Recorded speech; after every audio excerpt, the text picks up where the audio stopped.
जैसा कि सरस योग और भक्ति संगीत जो यह चैनल है, यूट्यूब चैनल, इसके माध्यम से आप वैदिक संस्कृति के अनेक तत्वों से परिचित हो रहे हैं।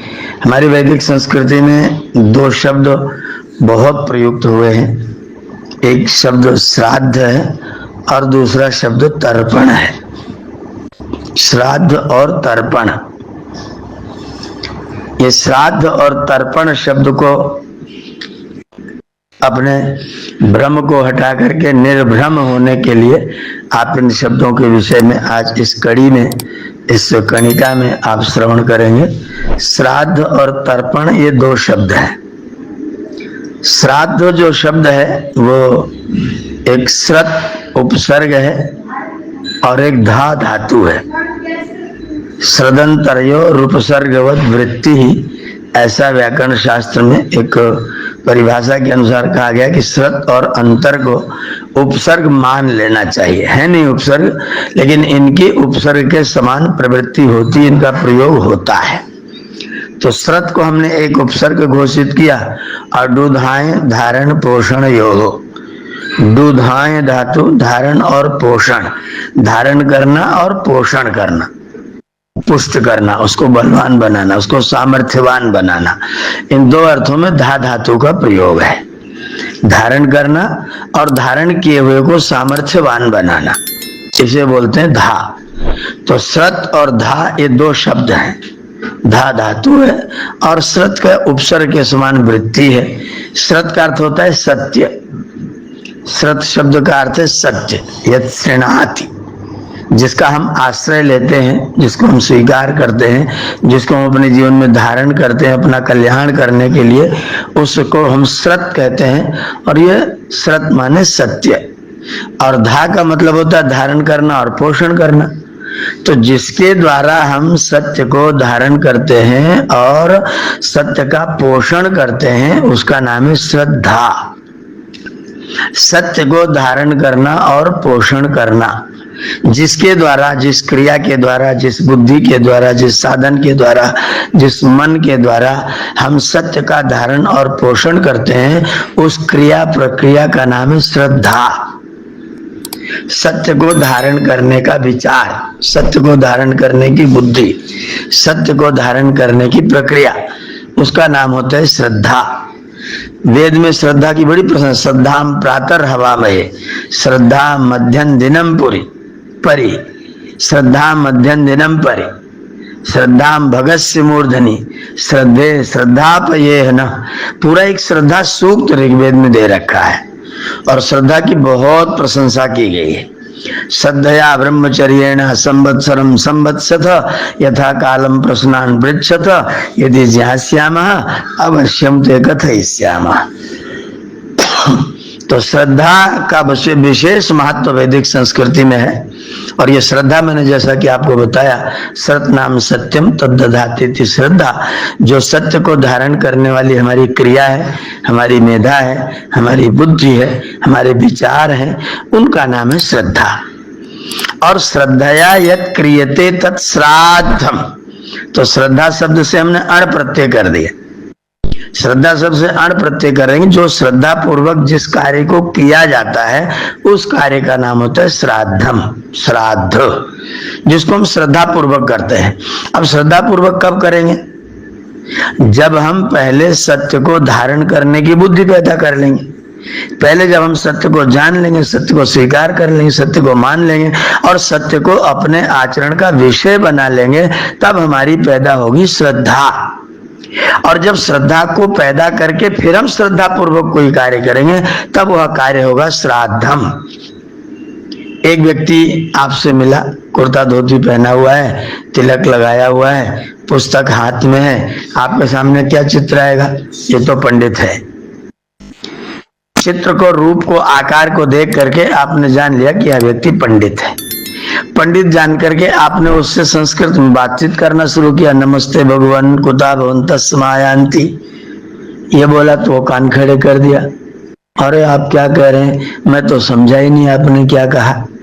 आपने जो अपने मन विचार बनाया था अपने मन में आपने सोचा था कि तो विद्वान व्यक्ति है, तो पंडित व्यक्ति है, आपने एक वाक्य संस्कृत का बोला तो वो संस्कृत में बोल ही नहीं पाया। अब आपका विचार क्या बन गया? अरे तो ऐसा ही कुर्ता धोती पहन के खाली वेश बना रखा है पंडित का, ये खाली वेश वाला पंडित है, नामधारी पंडित है, पंडित नहीं है। और आपने उसी व्यक्ति से संस्कृत में प्रश्न पूछा और उसने बड़ी सहृदयता के साथ ओहो आहा अहम गुरुकुलाद आगच्छामि, उसने संस्कृत में ही उत्तर भी दे दिया।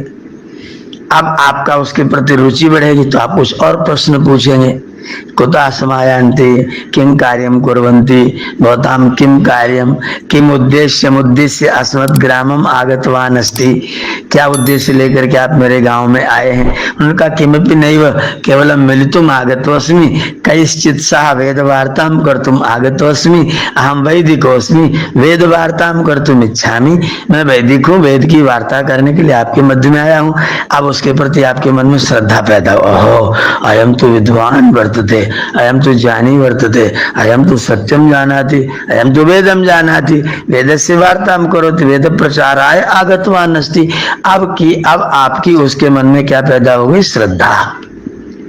ये तो बहुत अच्छा है, लेकिन ये कब पैदा? जो आपने करके देख ली, जब आपने व्यवहार करके देख लिया, उससे बातचीत कर लिया और जान लिया कि हम जो ना संस्कृतम वेत्ति वेदम वेत्ति, वेद का प्रचार करने व्यक्ति यहाँ पर आया, वेद को जानता है। तो जब आपने जान लिया तो आपके मन में उसके प्रति श्रद्धा पैदा हुई। जब श्रद्धा पैदा हो गई, अब आप उसके प्रति जो कार्य करेंगे, स्वाभाविक रूप जो आपकी श्रद्धा पैदा होगी तो आप क्या करेंगे? उनको बैठने के लिए आसन देंगे, उनके लिए दौड़ करके जल्दी से जल लाएंगे, उनसे पूछेंगे आपकी बुभुक्षा की क्या स्थिति है, कुछ जलपान आपने किया है कि नहीं किया है, न किया हो तो हमारे साथ जलपान कर लीजिए, भोजन का समय है आप कृपया हमारे साथ भोजन कर लीजिए, आपने भोजन करा दिया, जलपान करा दिया, यह आपकी श्रद्धा है, यह आपका श्राद्ध है। वो जो पंडित जी आए हैं जिनके प्रति आपकी श्रद्धा पैदा हुई है, उनको आपने जल दिया, पैर धुलवाया, हाथ मुंह धुलवाया, पानी पिलाया, भोजन कराया, आराम कराया, ये आप उनका श्राद्ध कर रहे हैं। क्योंकि आपकी उनके प्रति श्रद्धा पैदा हो गई है, तो श्रद्धा पूर्वक जो कार्य आप करेंगे उस कार्य का ही नाम श्राद्ध है। वो ये भाव बिल्कुल भी नहीं सोचना है कि कैसा है, क्या है, क्यों है। वो व्यक्ति जिसके प्रति आपके मन में श्रद्धा पैदा, उसके गुण को देख करके, उसके गुणों को जान करके, जब आपके मन में उसके प्रति श्रद्धा पैदा हुई है तो उसके प्रति आप जो व्यवहार करते हैं, वाणी भी अच्छी तरीके से बोलते, आइए पंडित जी ये आसन ग्रहण करिए, यहाँ बैठिए, तो ये वाणी भी आपका श्राद्ध है। उनको जल ला के देते तो आपका श्राद्ध है, वो आप उनका श्राद्ध कर रहे हैं। आप उनको कहिए कि आप आसन ग्रहण करें, मैं आपका श्राद्ध करूंगा, मैं श्रद्धा पूर्वक आपकी सेवा करना चाहता हूँ, सत्कार करना चाहता हूँ, आप भोजन कर लीजिए। उन्होंने विश्राम कर लिया और बोले भाई अपने परिवार को बुला लो, 10 मिनट में आपके परिवार के साथ में थोड़ी बातचीत करना चाहता हूँ। आपका परिवार आ गया, सबने प्रणाम किया, उन्होंने वो चौकी पर बैठे हैं, आप नीचे बैठ गए, हाथ जोड़ के मुग्ध हैं आप, एकदम प्रसन्न हैं आप, क्या परमात्मा की मेरे ऊपर कृपा हुई है कि आज मेरे घर में वैदिक वेद विद्वान श्रोत्रिय अतिथि आज मेरे घर में पधारा है। मेरे कौन से जन्म का पुण्योदय हुआ है जब कोई श्रोत्रिय विद्वान मेरे घर में अतिथि बन के पधारा है। आप मुग्ध हैं, मगन हैं, उन्होंने आपको अपने सामने बिठाला हुआ है, आपसे कुछ जिज्ञासाएं करते हैं, आपसे कुछ पूछते हैं, आपको कुछ बताते हैं, आपको धर्म के मार्ग का संदेश देते हैं और कहते हैं बस इतना ही मुझे आपसे बात करनी थी, अब मैं चलना चाहूंगा। जब वो चलने लगे तो आपने उनको प्रणाम किया और आप कहाँ तक जाएंगे, किराया भाड़ा थोड़ा बहुत लगेगा तो ये मेरी ओर से आप रख लीजिए, आपको कोई आवश्यकता पड़े तो इस धन को आप व्यय कर लीजिएगा। तो आपने उनको श्रद्धा पूर्वक खिलाया पिलाया, रखा, उनसे व्यवहार किया, उनसे जिज्ञासा की, उनसे कुछ सीखा, उनको विदा किया। ये सब क्या है? ये सारी प्रक्रिया का नाम है श्राद्धम। ये आपके द्वारा किया गया उन विद्वान आचार्य का श्राद्ध है। आपके पिताजी आपके घर में हैं, आपकी माताजी आपके घर में हैं, आप प्रातः काल अपने बिस्तर पर से उठे, सीधा गए, दोनों हाथ, दाहिना हाथ दाहिने पैर पर, बायां हाथ बाएं पैर पर आपने रख दिया। पिताजी प्रणाम, आप कैसे हैं? मैं बिल्कुल ठीक हूँ। उन्होंने आपके सिर पर हाथ फेर दिया, आपकी ऊर्जा बढ़ गई, आपका आनंद बढ़ गया। पिताजी गर्म पानी करने को रखाया हूँ, आप बैठिए, गुनगुना पानी आप पी लीजिए। पिताजी ने पी लिया, फिर आपने आपने कहा चलिए थोड़ी देर आपको घुमा लाऊं, पिताजी का हाथ पकड़ लिया, लेकर के पार्क में घूमने चले गए। पिताजी आए, आपने कहा पिताजी आप स्नान कर लीजिए, फिर हम लोग संध्या हवन करेंगे।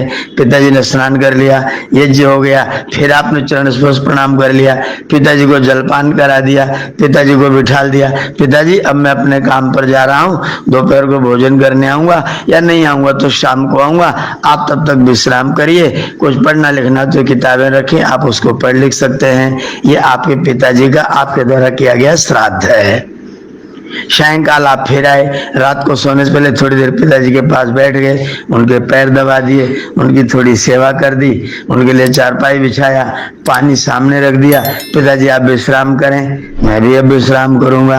पिताजी आराम से सो गए। ये पिताजी का श्राद्ध है, ये माताजी का श्राद्ध है, इसको बोलते हैं पितृ श्राद्ध। ये पिताजी का श्राद्ध है। इस श्राद्ध के करने से पिताजी को तृप्ति मिलती है, पिताजी तृप्त होते हैं, और जब पिताजी तृप्त होते हैं तो उनका हो जाता है तर्पण। ये न तृप्यति तत्तर्पणम, जिसके द्वारा जिसकी श्राद्ध जिसका किया जा रहा है वह व्यक्ति तृप्त हो जाता है, उसी का नाम है तर्पण। जिसको हम तृप्त करते हैं सेवा के द्वारा, सदाचार के द्वारा, कुछ देन लेन के द्वारा जिसको हम तृप्त करते हैं वह व्यक्ति तृप्त हो जाता है, तो हमारी ओर से उनका तर्पण हो जाता है। जो श्राद्ध करता है वह तर्पण स्वाभाविक रूप से अपने आप आ जाता है। तर्पण को अलग से करने की आवश्यकता नहीं होती है, आप श्राद्ध करेंगे तो तर्पण अपने आप पूरा हो जाएगा।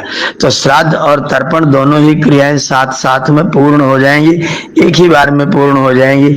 अब हमने क्या व्यवस्था बना रखी है, जो हमारे पिताजी जीवित हैं हम उनके प्रति तो कोई व्यवहार नहीं करते, उनको प्रणाम करने में हेठी समझते हैं।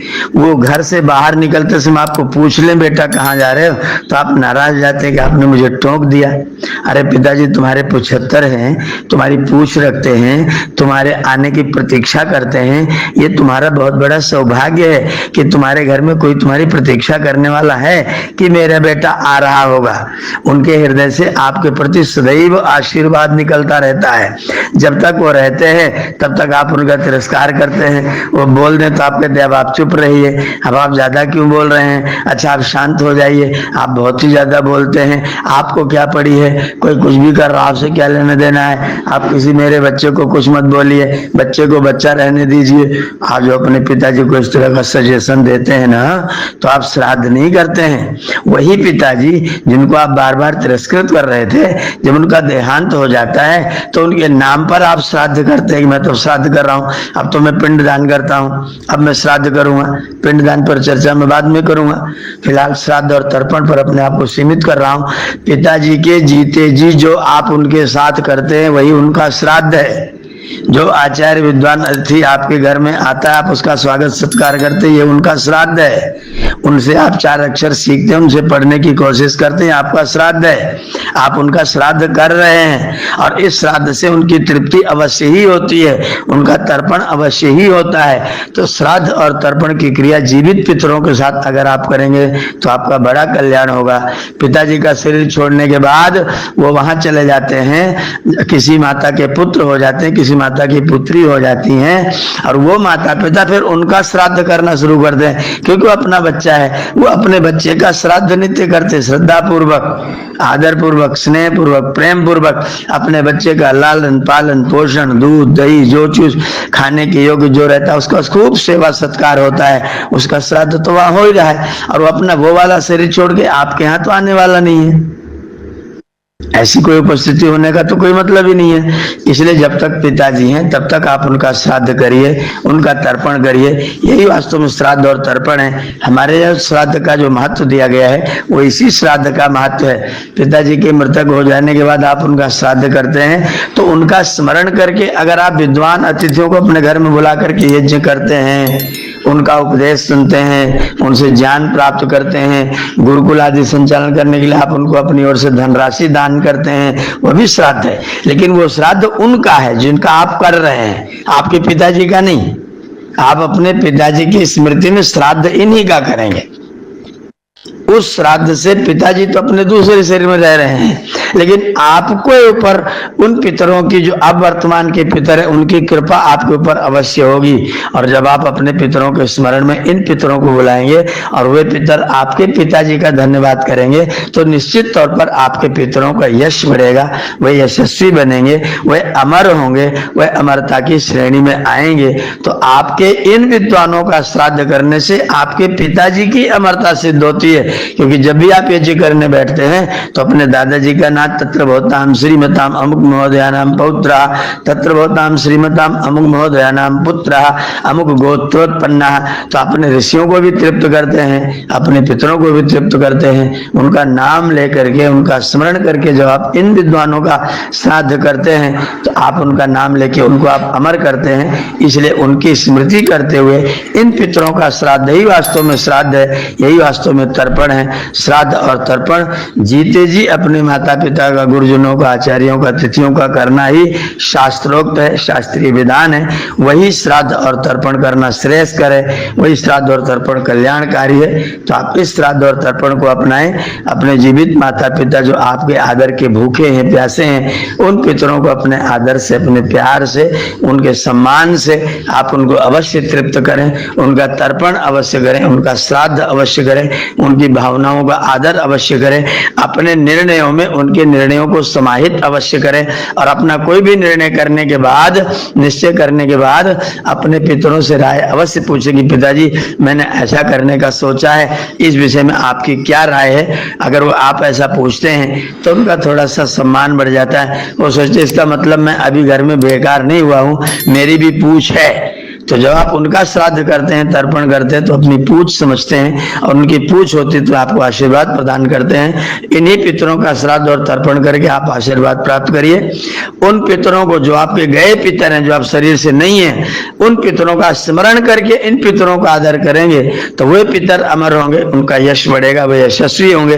लोग कहेंगे जिनका पुत्र इतना अच्छा है, उनके पितर भी अवश्य अच्छे रहे होंगे। तो जो नहीं जानते वो भी आपके पितरों की अच्छाई को स्मरण करेंगे, याद करेंगे, तो आपके पितरों को अमरता की प्राप्ति होगी। ये आपके द्वारा किया जाने वाला श्राद्ध और तर्पण है। आशा है आप जो वर्तमान हमारे माता पिता हैं उनको अपने आदर से अवश्य तृप्त करके उनका तर्पण और श्राद्ध करेंगे। सबका बहुत बहुत धन्यवाद। ओम।